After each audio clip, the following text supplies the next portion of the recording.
सुबह का समय था। हल्की ठंडी हवा चल रही थी और सड़क पर गाड़ियों की आवाजाही शुरू हो चुकी थी।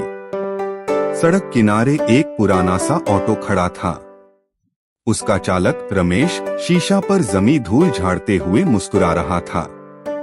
उसने धीरे से कहा, आज का दिन अच्छा जाएगा, भगवान का नाम लेकर शुरुआत करते हैं। तभी एक सज्जन जल्दी जल्दी उसकी ओर आए।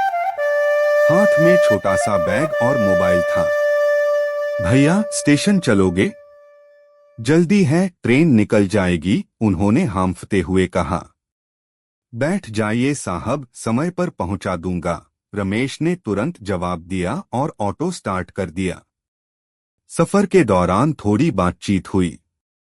सज्जन ने पूछा, तुम रोज कितने घंटे काम करते हो? रमेश ने हंसते हुए कहा, साहब, सुबह 6 बजे से रात 10 बजे तक। घर का खर्चा, बच्चों की पढ़ाई, सब कुछ इसी ऑटो से चलता है। मेहनत ही असली पूंजी है भाई, सज्जन ने मुस्कुराकर कहा। स्टेशन पास आ रहा था। सज्जन मोबाइल में कुछ देखने लगे और बैग बगल में रखा रह गया। ऑटो स्टेशन पर रुकते ही उन्होंने जल्दी में किराया दिया और भीड़ में गायब हो गए। रमेश ने आवाज लगाई, साहब, आपका। लेकिन उनकी बात पूरी होने से पहले ही सज्जन प्लेटफॉर्म की तरफ दौड़ चुके थे। रमेश की नजर सीट पर पड़ी और वह चौंक गया। बैग अब भी ऑटो में था। अरे, ये तो साहब का बैग है। जरूर इसमें कुछ जरूरी चीजें होंगी, उसने मन ही मन कहा। रमेश ने बैग खोलने की कोशिश नहीं की। भगवान, ये परीक्षा है। कोई और होता तो। लेकिन मैं ये बैग हर हाल में लौटाऊंगा, उसने ठान लिया। वह ऑटो घुमाकर स्टेशन के अंदर गया। प्लेटफॉर्म 1 से 3 तक दौड़ दौड़कर लोगों से पूछता रहा, भाई, क्या आपने इस साहब को देखा है? पीला शर्ट, हाथ में मोबाइल, जल्दी जल्दी भाग रहे थे। कुछ लोगों ने कहा देखा था, लेकिन शायद वह ट्रेन पकड़ चुके होंगे। रमेश के मन में आया कि बैग पुलिस चौकी में जमा करा दे।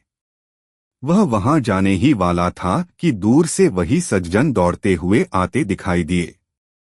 पसीने से भीगे हुए, हांफते हुए उन्होंने कहा, भाई, मेरा बैग मैंने ऑटो में भूल दिया था। इसमें मेरे ऑफिस के जरूरी कागज और 50,000 रुपए थे। रमेश मुस्कुराया और बैग आगे बढ़ा दिया। लीजिए साहब, मैंने संभाल कर रखा है। ये तो आपका हक था, मेरा नहीं। सज्जन की आंखों में नमी आ गई। भाई, आज के समय में भी तुम जैसे लोग हैं।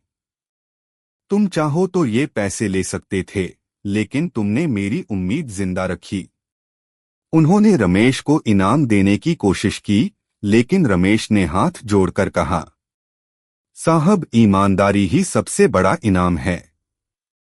मुझे बस आपका आशीर्वाद चाहिए।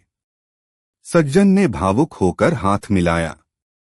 रमेश ने अपना ऑटो फिर से सड़क की ओर मोड़ा, जो जेब नहीं, दिल को अमीर बनाती है।